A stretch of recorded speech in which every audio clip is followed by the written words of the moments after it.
So friends,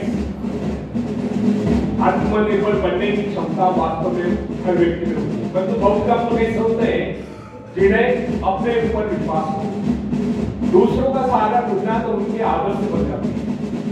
यह बात हमें कभी नहीं भूलनी चाहिए। दूसरों के सहारे चलना तो बड़ा आसान है, किंतु इससे हमारी रही से शक्ति क्षीण हो जाती है। मस्तिष्क और योग्यता, इनका जितना उपयोग किया जाएगा, ये उतने बड़े दिन का उतना ही विकास होगा। ये विडंबना कि अपने आप कुछ करने की बात तो कैसे ही लोगों के मन में आते हैं। कुछ लोग अपने आप एक ही काम करते रहते हैं और वह है अपने बदनसीबियों का रोना रोना या दूसरों के आश्रय कर उनके गुणगान करना। ऐसे लोग जिन्हें सदा दूसरों के बल पर विश्वास होता है, वे केवल पिछड़ों की संख्या पाकर निंदा के पात्र बने रहते हैं। ऐसे लोग अपने आंतरिक शक्तियों का भी लाभ नहीं उठा पाते। फ्रेंड्स, यह समझना, आप यदि जन्मजात नेता नहीं है तो इसलिए लोगे। जन्मजात कौन क्या होता है? कोई महाजन होता, कोई वैज्ञानिक नहीं होता, बल्कि एक अबोध बालक जन्म के बाद अपने में ऐसी शक्ति पैदा करता है जिसके सहारे वो अपने व्यक्तित्व की एक अलग पहचान बना लेता है। इतिहास में ऐसे बहुत से लोग हैं जिनमें नेतृत्व करने की योग्यता नहीं थी, फिर भी वे अपने प्रयत्नों से, अपने परिश्रम से, अपनी योग्यताओं का विकास करके महान नेता बने। नेता वही होता है जो किसी पर निर्भर हो, जिसमें नेतृत्व करने की योग्यता हो, जो दूसरों के विचारों का सहारा लेना आवश्यक समझता, उसमें स्वयं सोचना और अपने कार्यक्रमों को स्वयं निर्धारित कर कार्यान्वित करने की क्षमता होती है। लोगों की संख्या बढ़ाकर भीड़ के बीच में चलना तो कोई बड़ी बात नहीं है। बड़ी बात तो यह है कि लोगों के दिलों में अपना स्थान बना जाए, चाहे लोगों की संख्या कितनी कम क्यों हो। ऐसे लोग वही होते हैं जो आत्म विकास करके शक्तिशाली हो चुके हैं। ऐसे लोग अपने भाग्य को बदल देते हैं, अपने साथ साथ दूसरों का भी भाग्य बदल देते हैं। फ्रेंड्स, आज के युग की विडंबना यह है कि हर कोई किसी न किसी का सहारा ढूंढते रहता है। किसी को अपने धन का सहारा लेना पड़ता है, तो किसी को अपने मित्र का, कुछ तो अपने वंश पर ही पूरे नहीं समझते।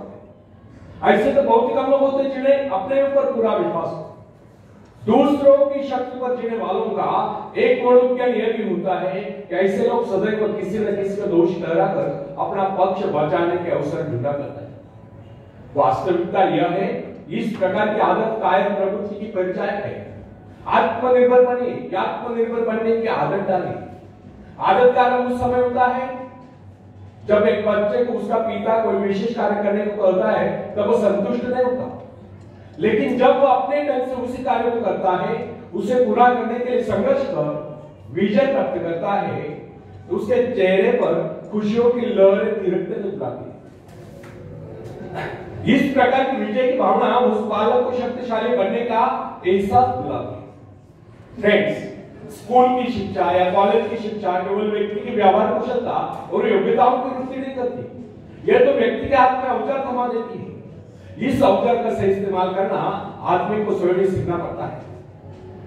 हेनरी वार्ड बीचर अपने समय के महान विचारक अपने बारे में कथा सुनाया करता था। जब मैं बच्चा था तब मुझे किसी तरह से आत्मविश्वास की शिक्षा दी। मुझे ब्लैक बोर्ड के पास भेजा जाता था। मुझमें शंका और संदेह होने का रोग। मेरे टीचर मुझे बार बार कहते, इस पाठ को अवश्य पढ़ेगा। उनके स्वर में काफी क्रोध हुआ करता था। उनका यही कहना था कि हमें केवल प्रश्नों के उत्तर चाहिए।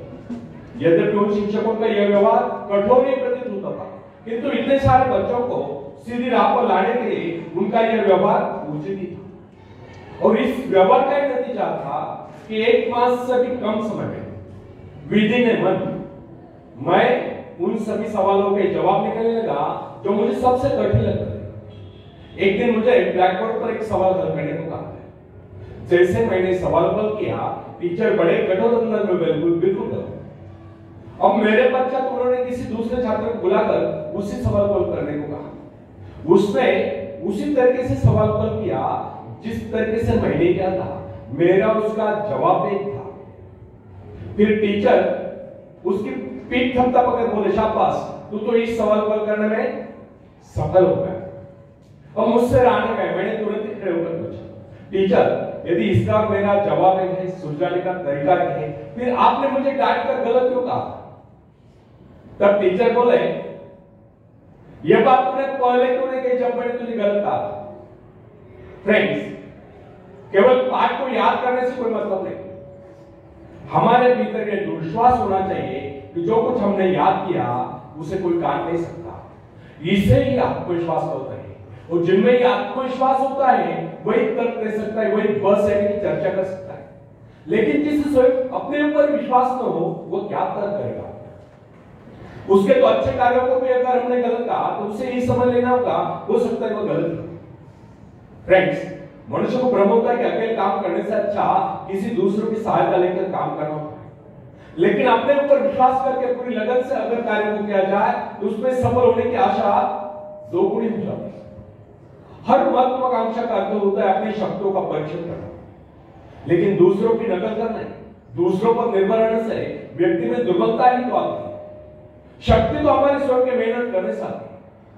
अखाड़े के पास बैठकर हम अपने शरीर को शक्तिशाली नहीं बना सकते, या दूरदर्शन पर एक्सरसाइज प्रोग्राम देखकर हम अपने शरीर को तंदुरुस्त नहीं बना सकते। इसके लिए हमें स्वयं व्यायाम करना होगा, स्वयं एक्सरसाइज करनी होगी। फ्रेंड्स, यदि आप किसी कार्य में कामयाब, यदि आप जीवन में सफलता चाहते हैं तो इसके लिए आपको स्वयं भी प्रयास करना होगा, स्वयं उस रास्ते पर चलना होगा जो आपको उन्नति को ले जाता है।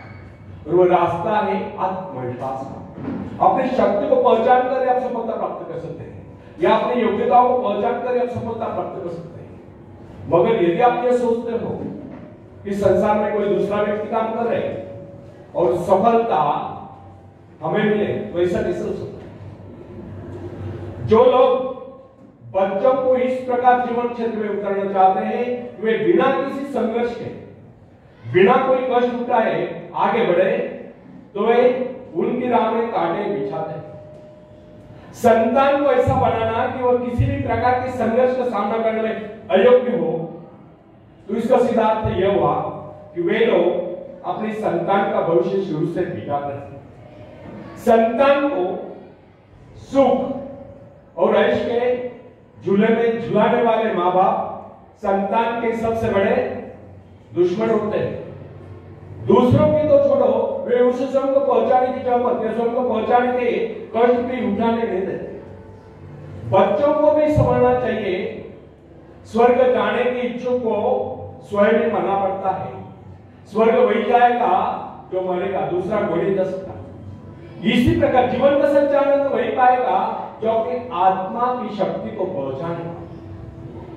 फ्रेंड्स, यदि आप किसी कार्य में कामयाबी चाहते हो तो उसके पीछे अपनी पूरी शक्ति लगा देना।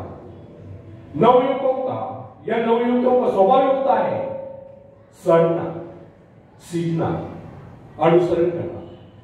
लेकिन अगर उनके अभिभावकों द्वारा या माँ बाप के द्वारा बचपन से सारे ऐश आराम देकर उन्हें जीवन संघर्ष के लिए हतोत्साहित किया गया हो, निराश किया गया हो, तो इसका परिणाम यह निकलता है कि वे अकेले चलना ही भूल जाते हैं। उनकी आदत पैसा के ऊपर चलने वाले हो जाते हैं। फिर तमाम उम्र में बिना किसी सहारे के चल नहीं पाते। इसलिए फ्रेंड्स, यदि जीवन में कुछ करना चाहते हो, कुछ बनना चाहते हो, तो अपनी सहायता स्वयं करें।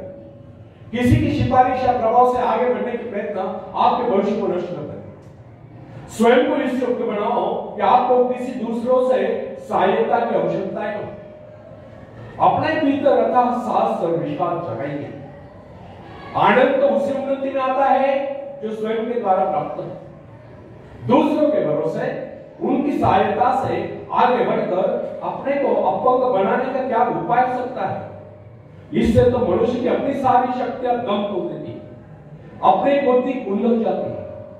जो दूसरों की सहायता का मोहताज बना रहता है, जो अपना हाथ तक नहीं ला सकता, वो क्या कर सकता है? वो जीवन भर दूसरों का मोहताज बना रहेगा। ना उनमें आत्मविश्वास आता है, ना वे स्वयं के भरोसे आगे बढ़ पाते हैं। उनका तो भविष्य ही अंधकार में